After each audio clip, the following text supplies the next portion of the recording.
Hi everybody and welcome back to Sandling Junction. Tonight is my June update and for once it's on time. So join me now and let's just see what's been going on the layout for the last few weeks.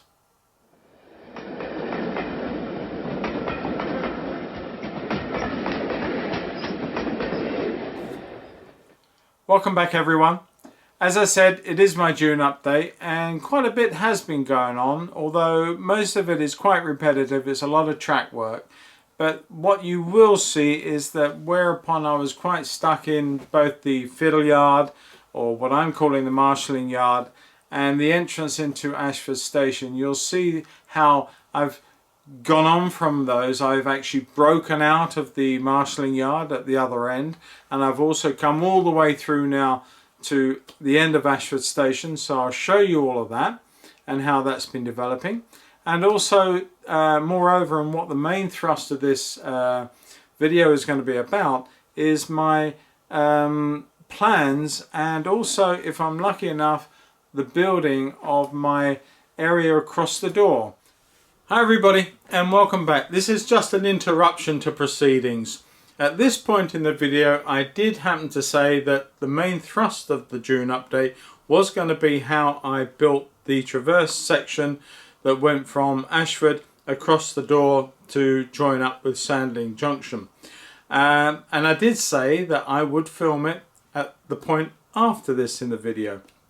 Well, it was filmed. I also said if it went all wrong, I would throw my hands up and show you. Well, it didn't go without incident, I will say that too. But it is built and it is done. The only reason it's not in this update this week is because the footage was just too long. It would have made this whole video well over an hour, and I felt that I would have put you all to sleep probably before this one gets finished, but I hope not. So what I'm going to do is I'm going to make a separate video of that, and I hope to have it all ready for you to see by the end of the first week of July, which will be next Friday. I think it's next Friday. I think it is. And so you'll enjoy it then on YouTube. So yeah, warts and all, I think. Wait for that. But in the meantime, enjoy the rest of this video. I do apologise that I've interrupted it. And I'll see you all on the next one. All the best for now. And I'll see you all again on the next video next Friday. All the best. Bye bye for now.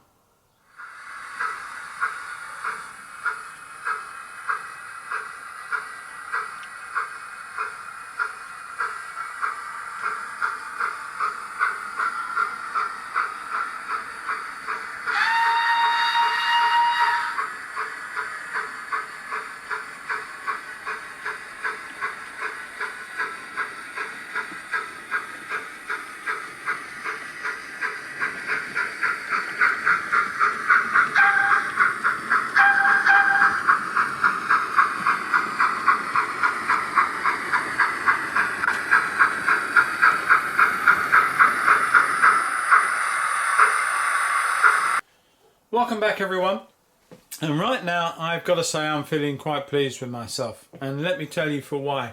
Because when I first started laying the track at Sandling Junction, I laid track right up in the corner by the turntable. Now the turntable was a given up in that space, and the very first piece of track that I did lay was a double slip. Now I've got to say that until that point I never even held one, much less laid one, but it was the very first piece that I did, and it sort of set the tone for the rest of it really, because the fiddle yard, or what I'm calling the marshalling yard, is quite complicated at that point, and it wasn't until I broke out from all the points initially to the 12 roads that later on became 11 roads, because the far end was becoming a problem. Of literally how to make it happen. And what I didn't want was sharp turns. I wanted to make everything quite nice and relaxed and gentle. And so too when it came to doing the Ashford Station. Let me just pan on down before I go any further. And as we come through, you can see the end, and you've got the double slip and the points that spread out for the 6 roads that feed the 4 platform sidings. There is what will be a representation of an Ashford Station that traverses all those lines, and trains are already occupying the lines. Now, before I get any further, before I get any comments, these pieces of timber are mock-ups. They are not going to be the platforms. They probably look nothing like the heights or the widths that they should be. They're just there for an idea. So as we move on down, there's the coaling stage. Again, it is just put there. It may not end up there. It's going to be pretty close to that position, but we'll see. And right in the corner there, as I spoke about just now, is the turntable. Now that turntable had to go there as part of my grand plan. All of this area is industrial. As it is at Ashford, there's a whole lot of stuff right the way through the marshalling yard, which is, in a way, it's the Ashford Works that was. So there's the engine sheds, the fueling depots, turntable, and also the storage for not only carriages and wagons, but also some locos too. So that all was happening, but I did have a problem, as I say, which we'll look at in a minute, on the other end of the marshalling yard. But this was another area, because I wanted everything to be quite relaxed as it come past the turntable. There's a very, very 48-inch curve all the way through there. It's really long and sweeping, and it has the super elevation in it, which I planned off. But what it meant was that before I got to the entrance of the station, we were already sort of 5-6 foot down. In fact, probably a little further than that. So I had much less area to play with in the station itself. And the way it was going to get smaller and smaller and smaller, and I didn't want to do that. So what I've done is I've got a platform at the back. Platforms 1 and 2 will take an engine plus 4 carriages quite happily. And then platforms 3 and 4 respectively will take a 6 and a 7 coach plus train. And reversing that on 5 and 6 will take a 7 and a 6. So it wasn't the best, but it's not the worst either. So I'm going to live with that. I'm happy with that. And I'm just glad that, as I said, I'm really, really pleased with the way that everything's gone. And now we're at the point where I can start to come round the corner here. That area is a bit of a tight curve. It's 4th radius, so it's not that bad, but it's going to go into a tunnel, and up here will be a town scene, taking up all this area. So all of this area from the marshalling yard through the turntable and the coaling stage, all the way through the station, right up into the town scene, it's all industrial and town. Ashford, as I said before in another video, is a market town. So that's what's going to happen. And then this is going to be either the lift out section or indeed the swing out section. It's either going to go up like that, or it's going to be hinged on here and swing from here back into there. That way I can put more scenics on without worrying. I've just got to devise how the best way to do that. Although it is only an option at the moment. I've got 2 options. Alright, I'm just going to swing this round a second and show a different angle and come back to you in a sec. Okay, so there we are. Right over the back there is where we were just now. There's the bit out of the station and the station buildings and the platforms going on behind my painting easel. And into the corner you can just about make out, as I said just now, the coaling stage where it will be. And in this corner here will be where the turntable is. I'm still thinking seriously about a roundhouse in that corner. It is a corner, and standard sheds just look a little bit awkward, although one can put a bit more scenics around them to make them blend in. I'm not saying that that can't be done, and it might look just as good. But I also like the idea of making that corner out as a roundhouse. The Walthers one is HO. I'm not sure if it will work. It may look too out of scale. But hey, put your comments in. Let me hear what your thoughts are. So far, that shed is just sat there, as indeed this 2-row one here. It's going to be where the diesels will be housed, or some of the diesels will be housed. So that is just sitting there. None of that track there is fitted in. But you can see the 11 roads that were going to be 12. And for one reason or another, I just could not make it happen. I tried very, very hard, but it just wasn't going to be. And as we got, you can see why it just, I wanted it nice and sweeping as it came out of the marshalling yard, because all of this area is going to have scenics in it. It's going to be dirty, full of soot and dirt and oils and all sorts of stuff that would have been there and present in a very heavily used industrial area, full of freight, full of coaches and wagons and all sorts of things. So I don't want it just to be a scenic break from one end to the other. I need and want this to be all part of the layout. Visually, it's 18 foot. It represents a quarter of my layout. Therefore, I want it to look good. I don't want to hide it behind some upright screen or back scene. So enough of that little rant. Sorry about that. I just wanted to say that's why I'm calling it a marshalling yard. It's going to have all the bits and pieces in it. But coming out of it, you can see the lines are slowly sweeping down into just 2 when we get around to about here, just under the window. Now that's quite a way down the next section. We're probably already 4 foot down off the wall before this goes into 2 lanes or 2 roads. And so you can see it's a really nice sweep into the marshalling yard. But it did mean to say that I only ended up with 12. And in fact, you can see here that if I point to it there, that these ones about here are the shortest ones. In fact, the 2 on are the shortest ones I've got. Although they do lengthen out that end. So maybe at the end of the day, there's not a lot to choose. But that's how I wanted to do it, and I'm really, really pleased with the result of it. Now, someone did point out to me, was I going to put in the extra sleepers on all these pieces? Yes, I am. It's not something I've done yet. In fact, down here in this piece here, there's a box full of sleepers, and they will be cut and played around with and inserted all the way around the track from through the station. All of this will all be done over the next few weeks and disguise all those joints. And hopefully where I've put the droppers on, as I've explained earlier in this video, that the droppers won't be seen at all.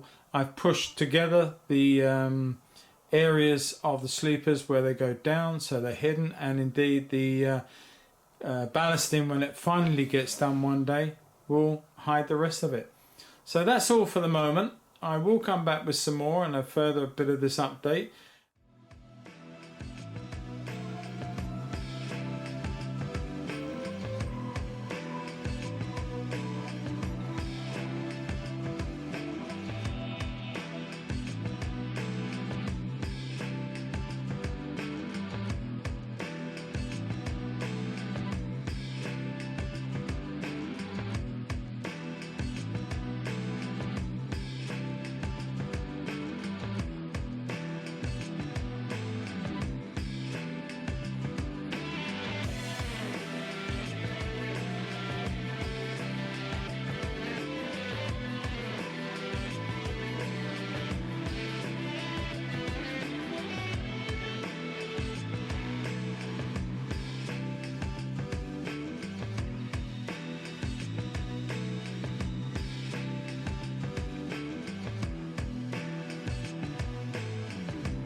I thought I'd just show a different angle to the station from the end by the door, and you can see how hopefully the lines are pretty much straight through. In fact, if I lift this section off here,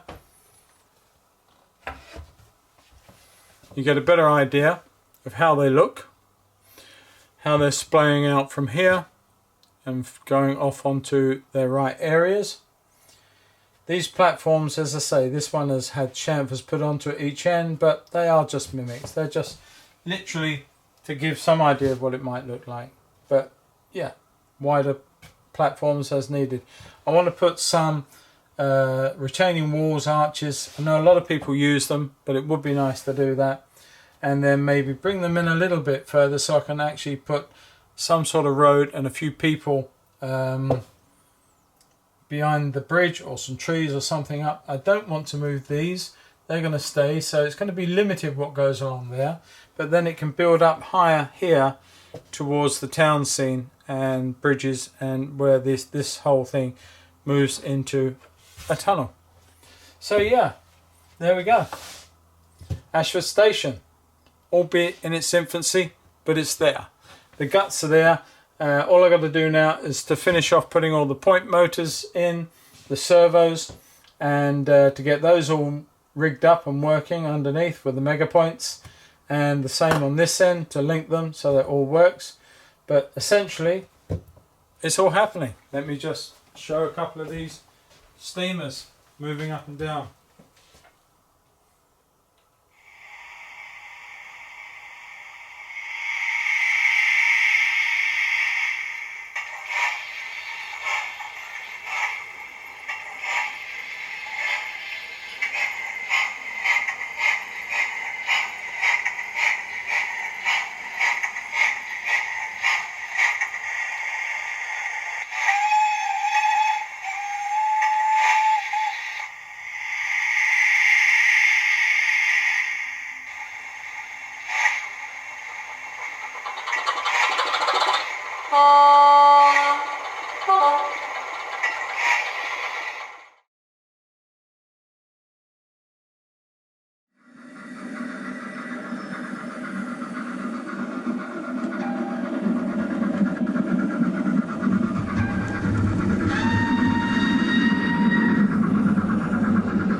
Thanks for watching. If you've got any comments, please put them in the section below, especially those thoughts on the new layout of Sandling Junction. If you want to subscribe, hit the subscribe button, and at the same time there are other videos to watch there and there. Take a look. Catch you all next time round. Thanks for watching. Bye bye.